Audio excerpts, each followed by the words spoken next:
Well, welcome back, everyone. Apparently, I didn't record the first time, so we're here doing this again. Um, so I was just talking about the 60s, right? So if you watch my two previous videos, it's discovery, it's direction. The third one, which is this video, is about discipline. The fourth video will be about differentiation. The fifth, depth, and the sixth, distribution. So, discipline. I think this is probably something that I think a lot of people struggle with, including myself, right? It's like, how do you turn something that you're excited about, you know you have potential? Maybe you like to run, you like to play the guitar, you like to, I don't know, play tennis. You enjoy all of these aspects and you buy the equipment needed for it. And you get really excited the first, I don't know, 2 to 3 times you do it, and then you kind of just forget about it and it sits in your closet for the next 12 years. Very depressing, isn't it? Very depressing. So how do you even get around this, right? And I've been thinking a lot about that, like creating this YouTube video and like being consistent in creating a YouTube channel.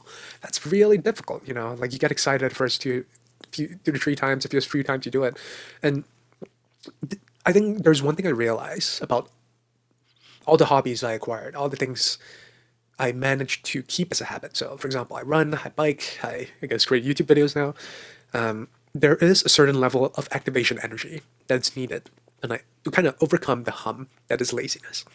So, for me, the easier it is to kind of walk out the door, turn on a camera, and start doing things, the better it is for me, because that's the way I form habits, and that's the way I overcome laziness. Because I'm pretty lazy sometimes, especially on the weekends. I kind of just want to chill, relax. You know, I don't want to think too much. Don't want to create. It requires a lot of mental strain. So the less pressure I can put on myself to actually do the thing, the better.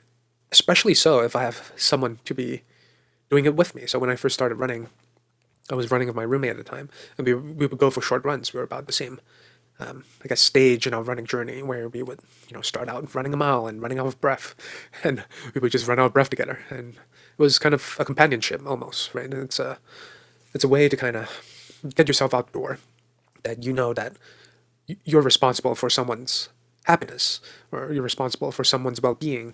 You have a sense of responsibility, and that forces you to put on your pants, tie those shoelaces, go out for a run, right? So for me, it's the activation energy and having someone to make you accountable for it. Someone who's kind of at a similar stage of life to you, or a partner who will kind of push you and try to make you accountable for the things that you say you'll do, right?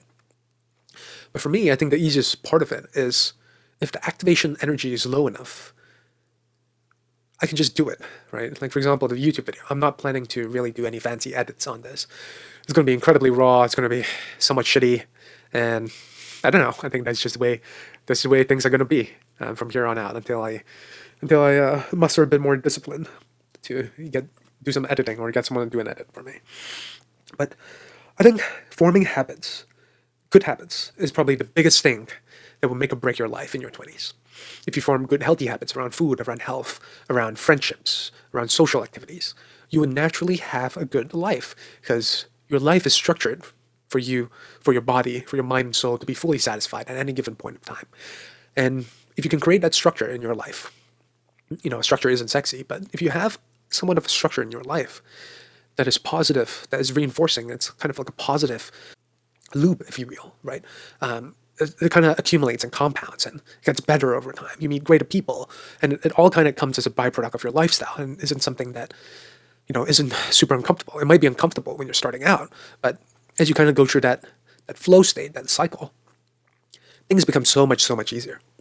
And I think that's kind of the big part, right? And there's so many books that have been written about forming habits, like the most, I don't know, famous book in the last couple of years, probably Atomic Habits. Like, how do you form these small habits that compound over time? If you're getting 1% better over time, your direction is going upwards and upwards. It's positive, right? So if you can get on that trajectory, even if it's really shitty when you start, it's fine. Like, taking YouTube, for example, I was looking at MKBHD, this big tech YouTuber's first video. It's complete shit, right? It's so terrible, and it's really inspirational that he has a great, I don't know, generosity of actually leaving it up there for everyone to see that, hey, this is where you started. This is why Pix become great and where he is right now, right? Interviewing like Tim Cook and all these like big CEOs and having this amazing lifestyle. Is that you gotta start out really small. Start out with something simple, a really small habit, something minimal that you can improve over time and get into this positive loop cycle that compounds 1% over time, every single day. If you improve yourself by 1% every day, by the end of the year, you would have been, I don't know, improve yourself a ton, basically. I don't know what the percentage would be, but it's massive, right? But the key aspect is having the discipline, not the motivation, the discipline to do it consistently. It might be every day, it might be every week, but being able to reframe your mindset, to be able to cook consistently, to be able to exercise consistently, to be able to spend time on getting better at your hobbies consistently. Those things will compound over time. And it's also a big part of discipline is also having the patience and not having the instant gratification that so many people have nowadays, right? That you do something and you expect things to be amazing right off the bat. Maybe for a small percentage of human beings that might be the case, but for most of us, we gotta kind of really suck, right? We gotta be like really shitty initially, go through that shame, that emotion, and that pain and that curiosity to kind of come across the other end as someone who has been through all the suffering and is good now. And typically, when we see all of these great things in life, great movies and great things, you don't realize the journey they've been through to get to that point, right?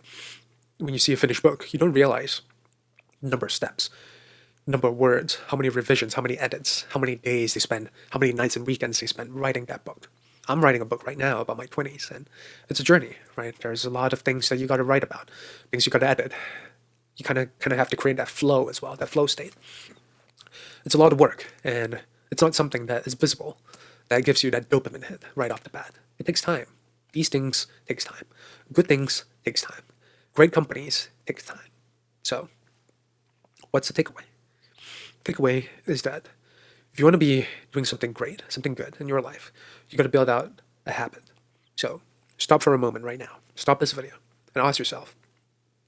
Look through your calendar and ask yourself, of all the things I spend my time on, what is a positive impact for myself? What's a net negative impact for myself?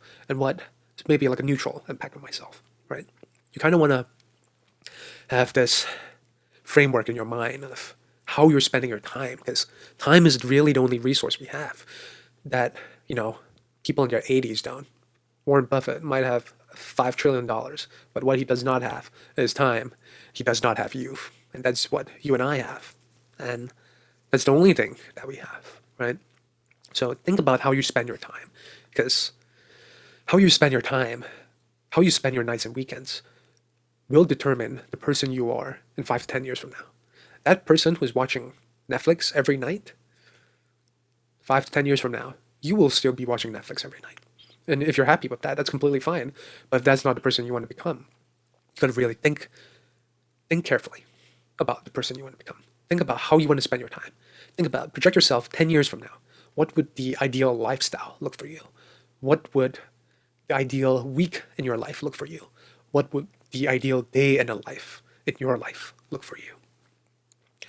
And write down that ideal and work backwards and think about what are the habits, what are the things that you have to start doing now to achieve that 5 to 10 years from now. Like for me, when I think of 10 years from now, I think I want to have a book, I want to have a YouTube channel, I want to have a place where I can share my thoughts and feelings and really have a video journal. Maybe no one will watch it, or maybe my kids will watch it in the future. So I think that alone is sufficient for me and something that gives me a sense of fulfillment in my short life.